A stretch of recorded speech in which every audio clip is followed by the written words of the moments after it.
एक दिन आप यूं हमको मिल जाएंगे, फूल ही फूल राहों में खिल जाएंगे, मैंने सोचा ना था।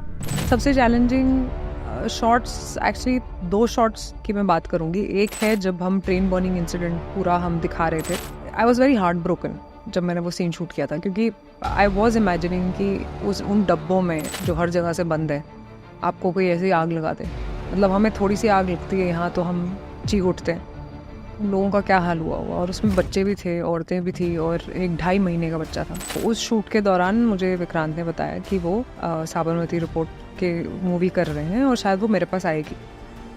तो मेरा पहला रिस्पॉन्स था कि मैं नहीं करूँ, क्योंकि मुझे लगा हो सकता है ये लेफ्ट जाए राइट जाए, प्रोपेगेंडा तो नहीं है, ये सब सवाल आए मेरे अंदर। देखिए, ऐसा नहीं है कि हिंदी फिल्मों में ऐसे सीन होते नहीं हैं, बट लोग उसका मजाक नहीं उड़ाते हैं या ज़्यादा बात नहीं करते हैं। साउथ फिल्म क्योंकि भाषा भी समझ नहीं आती है, वहाँ से उठा उठा के लोग मजाक बनाते हैं। जो साउथ में जितना मैंने देखा है फ्रॉम माई डायरेक्टर्स ऑल्सो, वो विलेजेस से आते हैं mostly, a lot of them from any belt you see, everybody loves films. वो खाना छोड़ देंगे लेकिन फिल्म देखना नहीं छोड़ेंगे। और मैं ये भी कहती हूँ कि एक्टिंग बहुत इनसिक्योर जॉब है, क्योंकि आपको पता नहीं है कि आपके पास अगली फिल्म होगी नहीं होगी, कितने टाइम आपको बैठना पड़ेगा। और देखिए, आप दोस्त बनाने नहीं आते। अब आप एक जर्नलिस्ट हैं, आप यहाँ दोस्त बनाने तो नहीं आए। सबसे अच्छी एडवाइस मैं ये दूंगी कि आप प्रोफेशनल हैं तो प्रोफेशनल बन के रहें। I think fame and money are just byproducts of my profession, and they are great byproducts, but इज्जत ज़्यादा ज़रूरी है मेरे लिए, कि वो मिलनी चाहिए, बहुत ज़रूरी है लाइफ में। राशि खन्ना। Thank you Avinash. क्या कौन सा जी, गाना मैं था? बीच बीच में गाती रहती हूँ। there's a wonderful song of Shahrukh Khan that I like. एक दिन आप यूं हमको मिल जाएंगे, फूल ही फूल राहों में खिल जाएंगे, मैंने सोचा ना था। ब्यूटीफुल। ये टैलेंट एक्चुअली हिडन है या आपने कुछ गाया जी, ये है भी हिडन कहीं नहीं पे? है, बिकॉज मैंने तेलुगु में गाने गाए हैं, ठीक तेलुगु है, भाषा में, मैंने मलयालम में भी गाने गाए हैं। ठीक मैं है। वैसे भी गाने गाती रहती हूँ, तो होपफुली हिंदी में भी गाऊंगी जरूर। उम्दा, बहुत खूबसूरत शुरुआत हुई है। मैं राशि की जी, शुरुआत में तो मेरे नाम में डबल ए था। मेरी मम्मा न्यूमरोलॉजी में बिलीव करती हैं, तो उन्होंने बोला डबल आई कर लो, तो मैंने कर लिया। ज़्यादा सवाल नहीं पूछे, उनका उसमें है बिलीफ, आई जस्ट फॉलोड। देखिए, मैं और विक्रांत एक फिल्म का शूट कर रहे थे, तलाकों में एक, जो अगले साल आएगी। तो उस शूट के दौरान मुझे विक्रांत ने बताया कि वो साबरमती रिपोर्ट के मूवी कर रहे हैं और शायद वो मेरे पास आएगी। तो मेरा पहला रिस्पॉन्स था कि मैं नहीं करूँ, क्योंकि मुझे लगा हो सकता है ये लेफ्ट जाए राइट जाए, प्रोपेगेंडा तो नहीं है, ये सब सवाल आए मेरे अंदर। लेकिन मुझे ये भी पता था कि अगर एकता ने कुछ सोच समझ के इसको लिया होगा प्रोड्यूस करने के लिए, और विक्रांत ने साइन करी है क्योंकि वो क्रेडिबल एक्टर है, तो मुझे लगा इसमें कुछ तो बात होगी। तो उसने मुझे बोला तू स्क्रिप्ट पढ़ ले, यू डिसाइड। मैं गई मिलने, मैंने देखा कि स्क्रिप्ट के साथ इतनी रिसर्च करी गई है और इसको ईजिली नहीं लिया गया है, और इसमें कोई एजेंडा नहीं है, इसमें सिर्फ सच्चाई दिखाई जा रही है। मैंने फोटोग्राफ्स देखी उस टाइम की, मैंने इवेंट्स देखे क्या हुए जो मुझे पता ही नहीं थे। आजकल की जनरेशन तो छोड़ो, मेरी जनरेशन को भी नहीं पता कि स्टार्ट कहाँ से हुए थे राइट्स। तो हम जेनेसिस की बात कर रहे हैं इस पिक्चर में, हम वहाँ की बात कर रहे हैं जहाँ से शुरुआत हुई। तो I was very excited because I was like, मुझे भी नहीं पता था ये सब हुआ है, तो लोगों को जानना बहुत ज़रूरी है, और बहुत लोगों को नहीं पता। अगर आप ऑनलाइन भी जाएंगे तो बहुत कन्फ्लिक्टिंग ओपिनियंस है, बहुत अलग अलग चीज़ें लिखी गई हैं, तो आप किस पे बिलीव करें, इतनी मिस इन्फॉर्मेशन है। तो आई थिंक मेरी टीम ने बहुत ज़्यादा रिसर्च करी थी और फिर ये फिल्म लिखी गई और बनाई गई। कहीं ना कहीं अपनी तरफ से कुछ और रिसर्च किया? देखिए, हम बहुत देखते हैं जर्नलिस्ट कैसे बात करते हैं, क्योंकि हम खुद आपके सामने मैं आज बैठी हूँ, मैं आपको देखूंगी, अब मैं आपको नोटिस करूंगी सबकॉन्शियसली, कहीं ना कहीं मुझे पता होगा कि जर्नलिस्ट ऐसे पूछते हैं, ऐसे जवाब करते हैं, ऐसे सवाल करते हैं। और न्यूज़ एंकर्स कैसे बात करते हैं वो तो हम आए दिन देखते हैं, क्योंकि मेरे पापा को न्यूज़ में इंटरेस्ट है, तो वो टीवी चला के देखते हैं। तो मैं देखती रहती हूँ, मुझे लगता है ज़्यादा शोर होता है, न्यूज़ कम होती है। उसमें ये है कि मेरा जो किरदार है वो एक नई लड़की जो जर्नलिज्म करके नया नया बाहर निकली है, और अब उसे अपना नाम बनाना है और उसे सच के पीछे जाना है। और ऐसे बहुत बड़े बड़े सपने होते हैं जब हम कॉलेज से निकलते हैं, टिल लाइफ हिट्स यू। दुनिया बदल देंगे हाँ, वाला आपकी थॉट दुनिया प्रोसेस। बदल जाती है, आप नहीं दुनिया बदलते। तो आई थिंक मेरे किरदार का वही है, वो उसकी जर्नी है कि रिद्धि का एक स्टैंड पॉइंट है फिल्म में, और विक्रांत का एक स्टैंड पॉइंट है, और मैं कॉमन मैन की वॉइस हूँ। कॉमन मैन की वॉइस मतलब मैं सच जानना चाहती हूँ कि एक्चुअली में क्या हुआ था। तो अब मैं पूरी रिसर्च के अंदर जाती हूँ। तो जर्नलिस्ट के लिए अगर आप देखेंगे, I think more than being a journalist and a reporter, because I am still at the very nascent stage में, बिल्कुल शुरुआती तौर पे घुस रही हूँ जर्नलिज्म में, तो उसकी आप बॉडी लैंग्वेज में देखेंगे कि उसको हिचकिचाहट होती है अपने बॉस के around, whether she should present something और नॉट, अरे सच क्या है, अच्छा ये है, अब मैं अपना मॉरल ग्राउंड रखूं कि मैं सक्सेस के पीछे भागूं। ये सब जो चीज़ें हैं वो उसके दिमाग में रहती हैं, और फिर वो आगे क्या करती है वो आप मूवी में देखेंगे। आई थिंक मेरा फर्स्ट शॉट, पहला सीन मेरा विक्रांत के साथ ही है, जहाँ पे मैं उनसे बात करने जाती हूँ। और आपने क्या पूछा था? ये फर्स्ट शॉट था। चैलेंजिंग तो पूरी मूवी चैलेंजिंग है मेरे लिए। आई थिंक सबसे चैलेंजिंग शॉट्स, एक्चुअली 2 शॉट्स की मैं बात करूँगी। एक है जब हम ट्रेन बर्निंग इंसिडेंट पूरा हम दिखा रहे थे, ट्रेन को आग लग रही है और मैं और विक्रांत अंदर जाते हैं। I was very heart broken जब मैंने वो सीन शूट किया था, क्योंकि आई वॉज इमेजिनिंग कि उन डब्बों में जो हर जगह से बंद है, आपको कोई ऐसी आग लगा दे। मतलब हमें थोड़ी सी आग लगती है यहाँ तो हम चीख उठते हैं, तो उन लोगों का क्या हाल हुआ होगा। और उसमें बच्चे भी थे, औरतें भी थी, और एक 2.5 महीने का बच्चा था। We were very upset when we were shooting that scene. एक प्री क्लाइमैक्स में एक सीन आता है जहाँ पे हमारे डायलॉग्स इतने अच्छे से लिखे गए हैं कि बोलते बोलते आंखों में आंसू आ गए। कुछ प्लान नहीं किया था कि आएगा या क्या होगा, तो विक्रांत भी रो रहा था, मैं भी रो रही। तो it has affected us somewhere, and मेरे लिए आई थिंक, मैं बहुत इमोशनल इंसान हूँ, तो मैं जो ऐसी डिस्टर्बिंग न्यूज़ होती है वो मैं देख नहीं पाती। बट अब मुझे लगता है कि बहुत ज़रूरी है जानना कि हमारे देश में हो क्या रहा है। जब तक आपको आपकी हिस्ट्री नहीं पता, आपको करंट इवेंट्स नहीं पता, तो आप फ्यूचर क्या बनाएंगे। तो I think we have that responsibility for the coming generation to make sure कि उन्हें अपनी हिस्ट्री के बारे में एटलीस्ट पता। कहीं ना कहीं हल्का सा भी होते ही दर्शक एकदम, या देखिए, ऐसा कुछ 19-20 नहीं है, और अगर आप फिल्म देखेंगे आप ये समझेंगे कि हमने किसी एंगल से वो फिल्म नहीं दिखाई है, हमने एक इंसानियत के नाते वो फिल्म दिखाई है। वो हमारे लिए लोग हैं जो जले और मरे, वो उनके लिए ट्रिब्यूट है वो फिल्म, जिनके बारे में कोई बात नहीं करता। आपको सबको पता है राइट्स हुए, ये हुआ वो हुआ, बाद में सबको पता है, लेकिन किसी को नहीं पता कि वो स्टार्ट कहाँ से हुआ। तो there is no angle there. वो जब आप फिल्म देखेंगे तो आपको लगेगा, ऑब्वियसली सबका परसेप्शन लेंस होता है, तो वो सोचेंगे कि ये फिल्म ऐसी ही होगी। लेकिन जब तक आप फिल्म नहीं देखते तो आप उसे जज ना करें।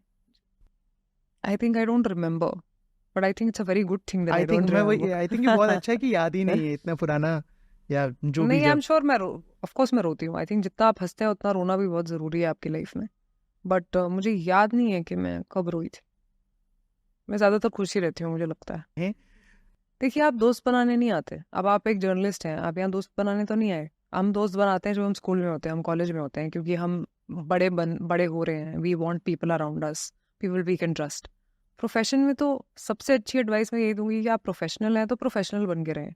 आप दोस्ती ना ढूंढें वहाँ पे, आप काम करें, घर जाएं। अगर ऑर्गेनिकली दोस्त बन जाते हैं तो बन जाए, लेकिन हमारे प्रोफेशन में इसलिए मुश्किल है क्योंकि हर कोई इतना बिजी है कि वो इतना डीप बॉन्ड बन नहीं सकता, और उसमें किसी की गलती नहीं है, just the way it is.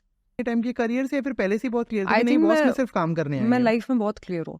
मेरी बहुत अच्छी फैमिली है, मेरे बहुत अच्छे दोस्त हैं। I don't look for friendships because I don't need them. But अगर कोई ऐसे ही चलते चलते बन जाएगा तो मैं रोकूंगी नहीं कि अरे नहीं, मैं मेरे को नहीं बनना तेरा दोस्त टाइप, अगर दोस्ती अपने आप होती है तो ठीक है, उसमें कोई एजेंडा है तो प्रॉब्लम है। वो मेरी, और हमेशा से मेरी यही क्लैरिटी है कि मैं काम करूंगी, मैं घर जाऊंगी। ये अलग दुनिया है मेरे लिए, वो अलग दुनिया है। तो उसमें ना डिफरेंस होना बहुत ज़रूरी है मेरे लिए। तो मेरे दिमाग में हमेशा क्लैरिटी रही है। थोड़ा देखिए, बचपन जब मैं बड़ी हो रही थी तो जैसे मैंने कहा, मैं मिडिल क्लास फैमिली से थी, लोग मानते नहीं है। मेरे मम्मी क्या पापा बिजनेस में थे। हमारा 2 बेडरूम था, जिसमें से 1 बेडरूम पापा का ऑफिस, पश्चिम विहार में रहते जी। है ना? हाँ। और मम्मी प्रिंसिपल थी स्कूल की, टीचिंग में थी, फिर प्रिंसिपल बनी, फिर उन्होंने प्राइवेट प्राइवेट। में। तो उसके बाद मेरा एक बड़ा भाई है जो मर्चेंट नेवी में है अब। तो उस टाइम पे जब मैं बड़ी हो रही थी तो मेरे भाई ने एक बार मेरे पास आके बोला कि तेरे पास कोई बैकअप नहीं है, तुझे अपनी लाइफ खुद बनानी है। तो वो मेरे लिए मेरे अंदर ऐसे कुछ चीज़ें होती हैं ना जो आपके अंदर रह जाती हैं। वो मैं 10th क्लास में थी, तो उसने मुझे लिस्ट दी थी कि अभी तू पढ़ाई करेगी, अभी तू ये करेगी, और इन कॉलेजेस में तुझे जाना है। तो मैं घबरा गई कि ये कॉलेजेस में तो टॉपर जाते हैं। तो उसने कहा पढ़ाई करो, कोई बैकअप नहीं है तुम्हारी लाइफ में। तो मैंने पढ़ाई में इतना ध्यान लगा दिया, उसके बाद मैं टॉपर हुई। मैं बहुत अच्छे कॉलेज में गई, मैं LSR में गई, मैंने इंग्लिश ऑनर्स करा। वहाँ पे भी मैंने टॉप किया था, मैं नंबर 3 थी एक्चुअली। तो मेरे अंदर से हमेशा बचपन में तो चिल थी, मतलब जैसे बच्चे भले बढ़ते हैं। और मैंने कभी भी पैसों में खुशी नहीं ढूंढी। आई थिंक वो भी मेरे प्रोफेशन में भी यही है कि मैं पैसों के लिए काम नहीं करती। Of course it's a byproduct of what you do, but your decisions are very important. आप कैसी तरह की फिल्म करते हैं, आप क्यों करते हैं एक film, it should resonate with you. Otherwise मैं नहीं, सिर्फ पैसों के लिए मैं साइन नहीं करूँगी।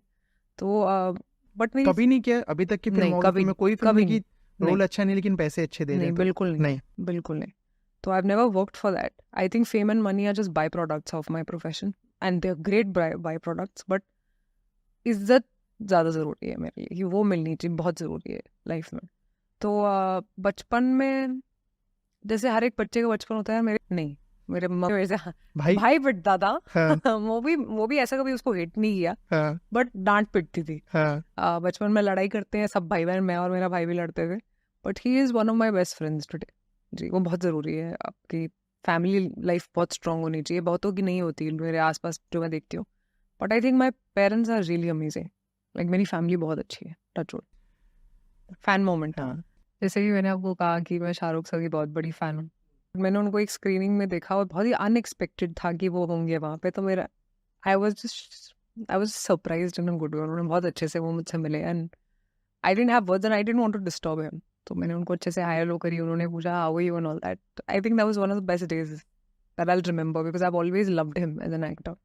एंड मेरे साथ हुई थी एक लड़का आया था, उसने बोला मैम आप प्लीज़ अपना नाम लिख दो मेरे हाथ पे. तो मैंने पेन से ऐसे लिख दिया. उसने वही जाके टैटू करा लिया. That was like that's something that stayed with me. That was so nice, so sweet. Yeah. Tattoo नहीं, मैंने बस करवाया? फोटो देखी थी कि उसने टैटू करवाया, बट उसके बाद वो मिला नहीं दोबारा. काफ़ी एक्टिव हूँ मैं, तो डालती रहती हूँ. नहीं, मैं ही डालती हूँ. मेरा बिकॉज मैं ही हूँ उसमें, तो मैं ही होनी चाहिए हूँ. देखिए बहुत मुश्किल है, बिकॉज अगर आप एक के साथ करेंगे 50 को पता चलेगा, वो बोलेंगे हमारे साथ नहीं किया. तो वो बहुत ट्रिकी है वो स्पेस. तो आप करें ना. कभी कभी आपका मन करता है, फिर आप सोचते हो अरे नहीं, फिर बाकी लोग बोलते हैं अरे मैम आपने यहाँ किया, आप हमको क्यों नहीं रिस्पॉन्ड करते. तो कभी कभी फैन क्लब्स के साथ मैं इंटरेक्ट करती भी हूँ, बस सबके साथ करना बहुत मुश्किल है. क्योंकि देखिए मैंने बहुत तरह के किरदार नहीं करे हैं. तो of course as an actor I just want to keep doing something that is different from what I have done before. तो ऐसा स्पेसिफिक कोई किरदार नहीं है, बट जब तक वो आएगा नहीं ना, पता नहीं चलेगा ये कितना हटके. आई थिंक मैंने एक सीरीज देखी थी तेहरान, वो मुझे बहुत अच्छी लगी. तो something like that I would love to do, अगर ऐसा कुछ मिल जाए. देखिए जब हम एक मिडिल क्लास फैमिली से हूँ मैं, तो मिडिल क्लास फैमिली में हम लोग थिएटर में फिल्म देखने नहीं जाते थे, क्योंकि बहुत एक्सपेंसिव लगता था टिकटें खरीदना, पॉपकॉर्न फिर बच्चों को चाहिए. हम बच्चे थे तो हमें चाहिए, तो इसलिए हम मूवीज़ नहीं देखते थे ज़्यादा. जो टीवी में आता था थोड़ा बहुत देखते थे. तो I never grow up around films, और ऐसा कोई रुचि भी नहीं थी मेरी, ना कोई मेरी फैमिली में था फ्रॉम द फिल्म इंडस्ट्री. और as a middle class family ये भी लगता है ना कि अरे ये सही फील्ड नहीं है, ऐसी फीलिंग आती है. तो कॉलेज में मैं थी, वहाँ से मॉडलिंग शुरू करी, क्योंकि किसी ने मुझे स्पॉट किया और बोला कि आप मॉडलिंग क्यों नहीं करती. वो उसकी भी रिसर्च करी मैंने कि अच्छी एजेंसी है कि नहीं है, विश्वास कर सकते हैं या नहीं. और मैं सिर्फ वीकेंड्स पे काम करती थी, बाकी वीकडेज पे मैं फुल पढ़ाकू थी. पढ़ाई. हाँ जी. तो कॉलेज के बाद मेरी एक दोस्त थी, उनको एक्टर बनना था, तो उन्होंने बोला चल मेरे साथ बॉम्बे. मेरा कॉलेज खत्म हुआ था, मैंने कहा चलो चलते हैं. मैं पहले ऑडिशन पे गई, मैं भाग गई क्योंकि मैं डर गई. मैं बहुत शाय थी. I am still shy. It was an ad audition. मैं वहाँ से भाग गई क्योंकि इतने लोग थे मेरे, मतलब मैं डर गई. उसके बाद मुझे सिलेक्टेड ऑडिशंस पे भेजा गया, जहाँ पे कम लोग आते हैं. ऑडिशन किया, एक ऐड करी, ऐड से फिर मुझे मद्रास कैफे के ऑडिशन के लिए कॉल आई. और मैंने पहला तो रिस्पॉन्स मना कर दिया था, क्योंकि ना मुझे फिल्मों में रुचि थी, ना मुझे लगा कि ये लोग मुझे कभी जॉन के साथ क्यों लेंगे, सुजीत सरकार मुझे क्यों लेंगे, मेरे को कोई बैकग्राउंड नहीं पता, कुछ नहीं. 2 बार मना करने के बाद तीसरी बार मुझे जोगी जी ने कॉल किया, जो कास्टिंग डायरेक्टर थे. उन्होंने बोला अरे तुम क्यों नहीं आके दे देती ऑडिशन, तुम्हारा चांस है, तुम्हें फिल्म मिल जाएगी. तो मैंने आउट ऑफ रिस्पेक्ट में चली गई. मैंने ऑडिशन दिया, बस मुझे 1 हफ्ते में वो फिल्म मिल गई, और फिर फिल्में मिलती गई. तो आज मैं यहाँ. तो मैं बहुत क्लियर थी स्टार्टिंग से ही कि मुझे या तो अच्छा किरदार निभाना है, चाहे वो छोटा भी हो, नहीं तो मुझे फिल्म ही नहीं करनी. May be I will go back to my studies और I will do something else. बचपन से मैं स्टार स्ट्रक भी नहीं थी. मुझे बस शाहरुख खान बहुत अच्छे लगते हैं, but otherwise I was never star struck. तो मेरा प्लान भी था हमेशा से. बहुत एक्टर्स का नहीं होता जो बहुत पैशनेट होते हैं, and hats off to them. मेरा हमेशा से था. और मैं ये भी कहती हूँ कि एक्टिंग बहुत इनसिक्योर जॉब है, क्योंकि आपको पता नहीं है कि आपके पास अगली फिल्म होगी नहीं होगी, कितने टाइम आपको बैठना पड़ेगा. और जब हम मिडिल क्लास में पैदा होते हैं तो हमें सिक्योरिटी चाहिए होती है, कि जॉब सिक्योरिटी होनी चाहिए, पैसे आने चाहिए, all that was there in my head. लेकिन मद्रास कैफे के बाद किसी ने राजामौली सर ने वो फिल्म देखी. उनके दोस्त हैं, एक प्रोड्यूसर हैं साइको रबाटी गारू, उनके पास जाके उन्होंने बोला अरे आप इस लड़की को लीजिए आपकी लव स्टोरी के लिए. मुझे हमेशा से ऐसा लगता था कि साउथ फिल्में सिंगिंग और डांसिंग के लिए ही होती हैं. नॉर्थ ऑडियंस में ऐसा लगता था पहले. तो मुझे लगा जब तक स्क्रिप्ट अच्छी नहीं होगी मैं नहीं करूँगी. मैंने स्क्रिप्ट सुनी, मुझे बहुत अच्छी लगी, मैंने वो साइन करी, वो बहुत बड़ी हिट हो गई, वहाँ से फिर मुझे फिल्में मिलती गई तो मैं साउथ में काम करती गई। तो जी तमन्ना वो भाटिया वाला वो कैरेक्टर जी हाँ वो भी है। था, लेकिन I think sir saw me in Madras cafe first, तो उसके बाद उनको लगा कि ये लड़की इस फिल्म में होनी चाहिए। हाँ, मजा आता है साउथ में या हिंदी में, मतलब जी जी देखिए आई थिंक दोनों जगह पे सबको उतना ही पैशन है फिल्में बनाने का, तो ऐसा कुछ ज़्यादा डिफरेंस है नहीं in terms of equipment same होती है, सेट सेम होते हैं, भाषा अलग होती है। आई थिंक मुझे एज अ पर्सन डिफरेंस सिर्फ ये लगा कि टाइमिंग्स होती हैं वहाँ पे, कि आपको यहाँ पे जैसे 12 घंटे, यहाँ जैसे 12 घंटे होती है शिफ्ट हिंदी में, वहाँ पे 9 घंटे की होती है, तो वो एक डिफरेंस है बस। साउथ सिनेमा कहीं ना कहीं जो ऐसा नहीं है, ऐसा I mean I don't please think, correct me if I am wrong. हाँ, नहीं आई डोंट थिंक ऐसा होता है। आई मीन वहाँ पे ये होता है कि हाँ for टिटिलेशन they'll not put something, दिल only put something if you know it's required, लेकिन वहाँ पे भी आइटम सॉन्ग्स भी होते हैं या होते थे, अभी भी होते हैं। तो ऐसा कुछ नहीं है कि हिंदी में नहीं है या साउथ में नहीं है, ऐसा आई डोंट थिंक ऐसा कुछ है, ये डिफरेंस नहीं है। बट हाँ कल्चर डिफरेंस ऑफ कोर्स है, बिकॉज वो भाषा अलग है, उनका कल्चर अलग है, वो उनकी फिल्मों में दिखता है, हमारा कल्चर हमारा वो हिंदी फिल्मों में दिखता है। तो every particular industry is rooted in the culture. जी मंदिर भी हैं। जी जैसे एनटीआर एक इवेंट में आए थे तो जय एनटीआर के नारे लग रहे थे, जय शाहरुख खान के नारे कभी नहीं लगेंगे। देखिए आई थिंक बिकॉज जो साउथ में जितना मैंने देखा है फ्रॉम माई डायरेक्टर्स ऑल्सो, वो विलेजेस से आते हैं mostly, a lot of them, वो सिटीज़ में भी हैं, बट उनका ये है कि from any belt you see everybody loves films, everybody loves actors, they love to see them on screen. वो बचपन से ही देखते आ रहे हैं, उनका वो खाना छोड़ देंगे लेकिन फिल्म देखना नहीं छोड़ेंगे। But that's not the case in the north. North में आप बाकी सब देखोगे फिर आप देखने जाओगे फिल्म, तो the craze is more and they treat you like gods. अब वो क्यों ऐसा ट्रीट करते हैं वो तो मुझे भी नहीं पता, लेकिन नहीं वो जरूरत नहीं पड़ी कभी, मैं सिर्फ भगवान के मंदिर जाती हूँ। कि वो ऐसे वो सारी चीजें देखिए ऐसा नहीं है कि हिंदी फिल्मों में ऐसे सीन होते नहीं है, बट लोग उसका मजाक नहीं उड़ाते हैं या ज़्यादा बात नहीं करते हैं। साउथ फिल्म क्योंकि भाषा भी समझ नहीं आती है, वहाँ से उठा उठा के लोग मजाक बनाते हैं। लेकिन साउथ में वैसी भी बहुत अच्छी फिल्में हैं जिनको कभी हमने देखा ही नहीं, क्योंकि हमें शौक है हंसने का, लोगों पे यूजुअली होता है लोगों को दूसरों पे हंसने का शौक, तो वो वही चीज़ें निकालते हैं जिसपे वो हंस सकते हैं। But we can not take away the credibility of the south Indian cinema. जो फिल्में उनकी पहले की भी हैं, जो बहुत अच्छी फिल्में हैं, जो शायद बहुत लोगों ने नहीं देखी हैं, जो अब यूट्यूब पे लोग देख सकते हैं, जो हिंदी में डब होती हैं। तो I don't believe in the fact कि साउथ में ही होता है और उसमें ज़्यादा होता है और हिंदी में तो है ही नहीं। हिंदी में भी मैंने देखे हैं, होते हैं ऐसे सीन, और पहले होते थे, अब ये सब कम हो गया थ्रू आउट। देखिए अब इतनी सारी इंडस्ट्री हैं, मुझे तो खुद नाम नहीं पता होंगे क्योंकि मैंने भी हिंदी डब में देखे हैं। यू नो जब मैं नई नई आई थी तो मैं जानना चाहती थी कि इनकी फिल्में कैसी हैं। खुशी फिल्म है वो मैंने देखी है, पवन कल्याण सर की, चिरंजीवी सर की फिल्में देखी हैं, बट मैंने उस टाइम सारी हिंदी डब में देखी थी और उसके नाम ही अलग होते हैं। तो I don't know the original name but I will know the Hindi dub name. पे चले जाएंगे, लिख दीजिए फिल्में चिरंजीवी सर की फिल्म आ जाएंगी, पवन कल्याण सर की फिल्म आ जाएंगी। It's very easy for today to find out. Okay, और साउथ एक्टर्स और हिंदी सिनेमा के एक्टर 15 लोगों की टीम लेके आ रहा है, उनकी डिमांड्स। आई डोंट थिंक वहाँ पे इतनी बड़ी ऑन्टराज होती है। मुझे नहीं पता हिंदी में कितने लोग, बिकॉज मेरे जितने को एक्टर्स हैं उनकी इतनी बड़ी ऑन्टराजेस नहीं थी। हो सकता है कुछ एक्टर्स की हो, बट मैंने उनके साथ काम नहीं किया, तो ये जवाब मैं दे नहीं पाऊंगी, because there is not much difference between south actors के जितने होते हैं आसपास उतने ही नॉर्थ एक्टर्स के होते हैं, बट इतना कुछ एक्सटेंसिव मैंने नहीं देखा कि 15-15 लोग चल रहे हैं। वो दूसरे एक्टर्स होंगे जिनके साथ मैंने काम नहीं किया, तो मैं बता नहीं सकती अब क्या बताऊँ। मैंने कभी कोई प्लान नहीं किया। मैंने तेलुगु में शुरुआत करी, मुझे वहाँ फिल्में मिलती गई, फिर मुझे तमिल में फिल्म में मिलती गई, फिर मैंने मलयालम में भी फिल्में करी। मेरे को सिर्फ ये था कि मुझे अच्छी स्क्रिप्ट या अच्छा किरदार चाहिए, नहीं तो मुझे करना ही नहीं है, वो कोई भी भाषा हो। तो मेरे पास सबसे पहले फर्जी आया था, मुझे वो बहुत अच्छा लगा, मैंने वो साइन किया। योद्धा थी, धर्मा थी, मैंने वो साइन किया। रुद्र करी क्योंकि अजय देवगन सर थे, नेगेटिव लीड थी जो शायद मैंने पहले कभी नहीं करी, इसलिए मैंने किया। ऐसा कोई इंटेंशनल नहीं है कि मैं इस इंडस्ट्री से दूर रहूंगी अब, ऐसा कुछ नहीं है। और अब तो सब इंडियन एक्टर्स हो गए हैं, अब ऐसा कुछ नहीं। जी, तो आप किसी भी भाषा में काम कर सकते हैं, वो फिर भी हर जगह लोग देखेंगे उसे।